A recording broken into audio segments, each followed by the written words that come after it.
All right, can y'all hear me all right? We got you. All Is right, that shadow okay from this mic? we're gonna get started with some This. questions from the local media. You All guys want right. to? Catherine Fitzgerald will be up first. Hey, Mac, I'm Catherine Fitzgerald from the Buffalo News. Nice to meet you. Congratulations. Thank you so much, Catherine. It's great to meet you. Yeah, so just wanted to ask first, what has like the last week been like for you? Just this process, finding out you're coming to Buffalo. What's it all been like? Yeah, it's been this is my third time in free agency. So I'd say it wasn't as stressful for as long. It still gets stressful when you get down to the final, 2 days or 3 days. But I've learned that, I just got to keep working hard, and eventually the team that's right for me will come up. And Buffalo filled that role, and I'm super excited to be here. But this last week has been a lot of work, and then hey, the opportunity comes up. Where's the best spot to go? And here I am. When you mentioned Buffalo feeling like the right fit, what is it about Buffalo that, is making you feel good about this? A few different things. Number one, the city. I started in Philadelphia, my career in Philadelphia.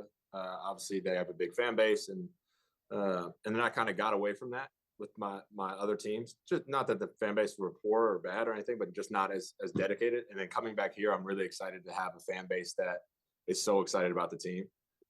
Even today, somebody stopped me to get a picture just because they saw I was with somebody from the Bills, and they're like, "Oh, he's got to be a Bills player," and like after they're like, "Oh, sorry," they tried to take a picture, but I was so happy that they did that. I was like, it's been a long time, and like for fans to just love their team, that will never bother me. Um, that dedication is never a problem to me. So the fan base is definitely huge. But then the team, all I've heard about, I've been in the league 8 years, seeing how when guys come back to a team after leaving, that's usually a sign that something's going on in that team that keeps bringing them back. Um, Culture wise or environment, whatever it may be. So there has to be something great about this Buffalo team that keeps bringing guys back, even though they've left and gone on to other teams. So I'm excited about that as well. Like there's a lot of things that make me happy and made me happy to choose Buffalo. It's funny you mentioned guys leaving and coming back. I was going to ask about Mitch Trubisky specifically. How much have you talked to him about, his previous experience here and him coming back and now, being in the same locker room with him Yeah, a again? bunch. I mean, me and Mitch, I've obviously known each other since college, played together in college. And so it's, the last 15 years we've known each other. So he's somebody that I do trust his opinion. And, if he's going to tell me how a team is, he's not going to lie to me. He has no reason to lie to me. And first thing I did when I called him, I was like, yeah, what's it like for real? Like not trying to recruit me, not because somebody says you should get Mack here. Tell me how it is. He's like, dude, you'll love it. Like the guys are always together. The city is awesome. The city loves all the players, and that's big for me. Like that matters to me as a player. So and him emphasizing that, I was like, oh, okay, it must be true. So I'm super excited to be with him as well. But he's another reason to be here. Have a friend and former teammate as well playing with me. Awesome. Thanks, Mac. Thank you. Hi, Matt Bove here with the ABC station in town. Like Catherine said, congratulations. Welcome to Buffalo. For somebody who's joining the team, what do you know about them specifically in the football side? Because obviously there's been some success the last couple of years. There's been wide receivers that have had a lot of success. What part of that fit into your decision? Obviously as an offensive player, I look at the offense and I see a quarterback that knows how to sling the rock for sure. And I see a lot of success at the wide receiver position.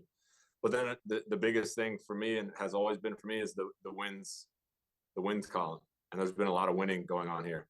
And I hope to be a part of that and hope to take that to the next level because obviously everybody's goal is to make it to the Super Bowl in this league. But it's not easy. It's not something that just happens because you've won games in the past, or it doesn't happen because you all sit around and tell each other in a team meeting that's going to happen. It's going to take a lot of work. But I'm excited to be a part of that and be on this journey to go chase that Lombardi. And what does your skill set do you think bring the team that maybe they don't have right now?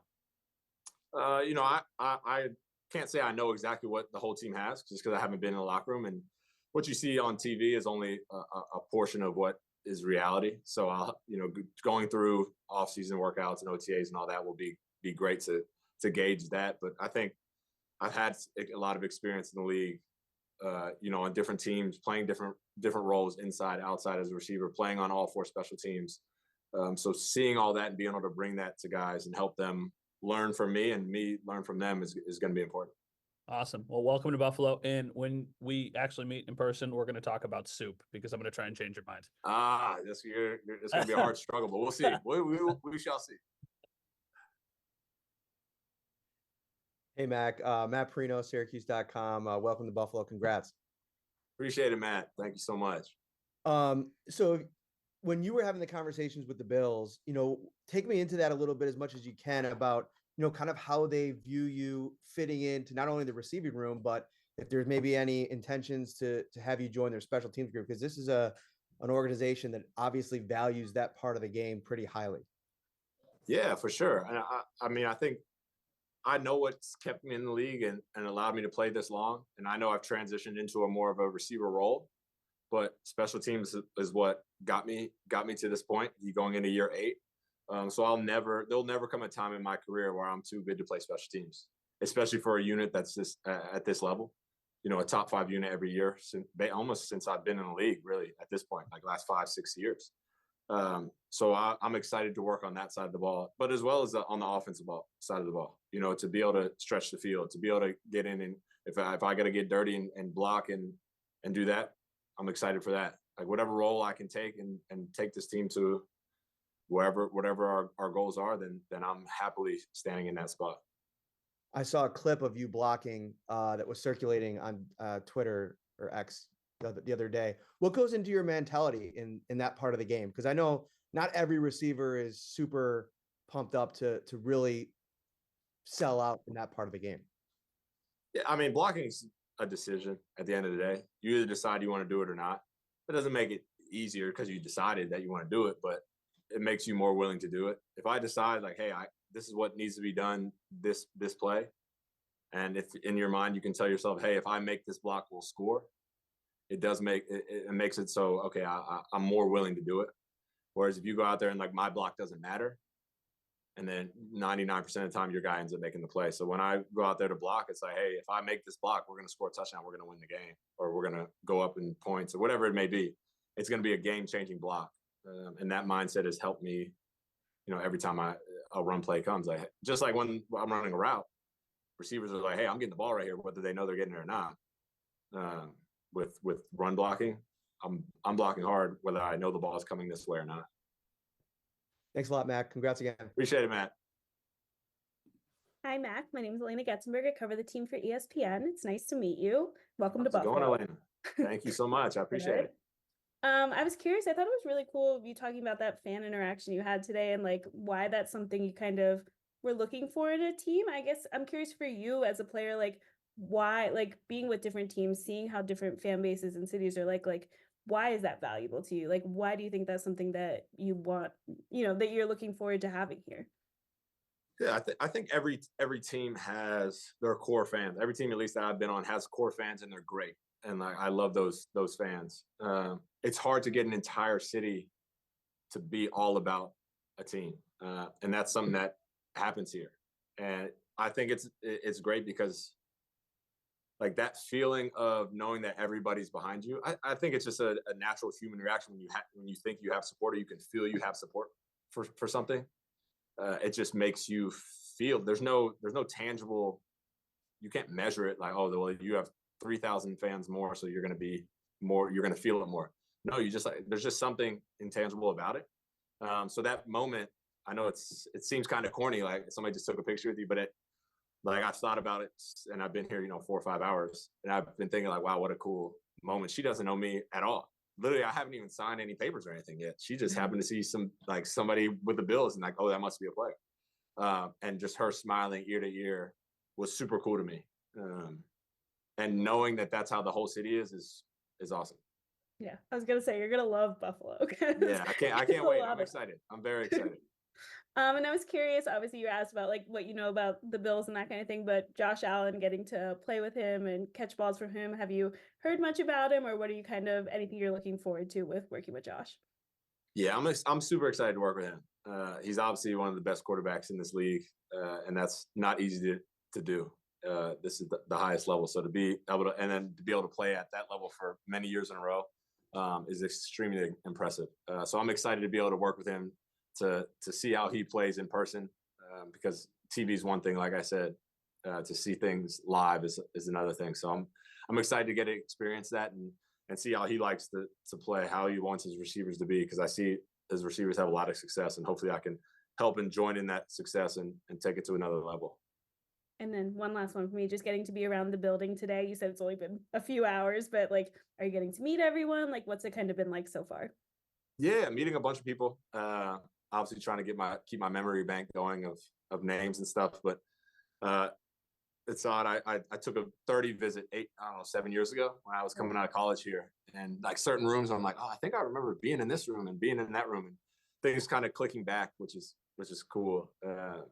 But yeah, it's been cool to meet everybody and different people, because I know in April it'll seem like I've been here forever after the first week, and that's just how it feels already, just the relationship wise and the comfort and family atmosphere. For sure. Looking forward to meeting you in person. Congrats. You too. Thank you. All right, Mac, how you doing? Sal Capaccio here. I cover the team for a WGR sideline reporter. Just had to pull over to ask you this, so Let's do good it. to meet you. All right, Great to meet you. All right, I read about the barefoot, walking around barefoot, and how that improves your dexterity. And I read you're a sports science guy at North Carolina. All right, tell me all about that and how that all came about and what it means for you. Yeah, so I mean, I think everybody feels better barefoot. The first thing they do when you get home, you take your shoes off and you exhale from how much better you feel when your shoes are off. But I didn't really do like barefoot stuff until probably 6 years ago. Met these guys from Melbourne, Australia. They're called Melbourne Muscular Therapy. Started working with them, and they do all their stuff barefoot. All their training's barefoot. They do a lot of breathing stuff, Wim Hof, all this stuff that's kind of getting big with the cold plunging, all that stuff. And they came and visited me when I was still with the Eagles. They came and they were walking barefoot through Philly, and I'm looking at them like, what in the world is wrong with y'all? Like, y'all must be out of your mind. And then you fast forward 4 years, and I'm walking through New York barefoot. I'm walking through Florida barefoot. I'm walking through any city I'm in, I'm barefoot now. And it's helped me a lot, just not only from a physical standpoint, because if your feet are the same as your hands, just on the ground. Imagine the roots of a tree are your feet. If you bind those in a shoe, or if you were to bind your hands in gloves, you can't take them off and expect the same dexterity as if you had your hands out. I guess the example I use a lot is if you have any kids, when your kids first put shoes on, they start like your kids will learn how to walk barefoot, and then you'll put shoes on them and they'll walk weird again. And everybody thinks it's really cute, and it is cute, but watching the kid like kind of fumble back and forth, but they can't feel their feet anymore. So their brain isn't triggering the ground. So they're just walking funny because they truly don't know how to walk funny until they learn how to walk again with now having less feeling. So just getting that feeling back, like, why is it taken away? I'm not saying you got to be no shoes walking through spikes on the ground. But every once in a while, take your shoes off and relax a little bit. It's good for you. I love it. Is it like you ever see like in Die Hard where he curls his toes in the carpet when he gets to the hotel room, and he's like, "Oh yeah, that's really good." That's what I'm thinking here. Yeah, like that stuff. A lot of people can't do that anymore because they're in the shoe so much that they couldn't even curl their toe or move toes. And technically your toes should be able to move similar to your hand. Man, all right, I love it. Thank you. I'm glad I pulled over for that. That's great. Thank no you. problem. No problem. Those are all the questions we have. Appreciate the time, man. All right, appreciate it, y'all.